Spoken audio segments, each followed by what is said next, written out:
நடிகராக இருந்து அரசியலுக்கு வந்திருப்பவர் விஜய். தமிழக வெற்றி கழகம் என்ற அரசியல் கட்சியை 2 வருடங்களுக்கு முன்பு தொடங்கி அரசியல் களத்தில் அவர் தனது பயணத்தை ஆரம்பித்தார். மிகப்பெரிய ரசிகர் பட்டாளம் இருந்ததே அவரின் முக்கிய பலமாக அமைந்தது. விஜய்க்கு ரசிகர்கள் மட்டுமல்லாமல் பொதுமக்கள் மற்றும் பெண்கள் மத்தியிலும் கணிசமான ஆதரவு இருப்பதை அரசியல் விமர்சகர்கள் சுட்டிக்காட்ட தொடங்கினர்.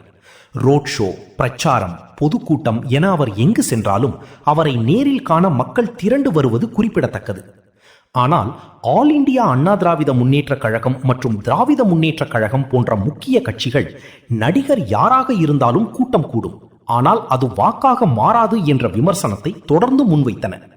இந்நிலையில் நடைபெற்ற சட்டமன்ற தேர்தலில் விஜயின் கட்சி 233 தொகுதிகளில் தனித்து போட்டியிட்டது. இந்த முறை சுமார் 85% மேல் வாக்குப்பதிவு நடந்தது குறிப்பிடத்தக்கது. தேர்தலுக்கு பிந்தைய கருத்து கணிப்புகள் பலவாக இருந்தன. சில கணிப்புகள் திராவிட முன்னேற்ற கழகம் ஆட்சி அமைக்கும் எனவும், சில ஆல் இண்டியா அண்ணா திராவிட முன்னேற்ற கழகம் வெற்றி பெறும் எனவும் கூறின. ஒரே ஒரு கருத்து கணிப்பு மட்டும் விஜயின் கட்சி ஆட்சி அமைக்கும் என சுட்டிக்காட்டியது.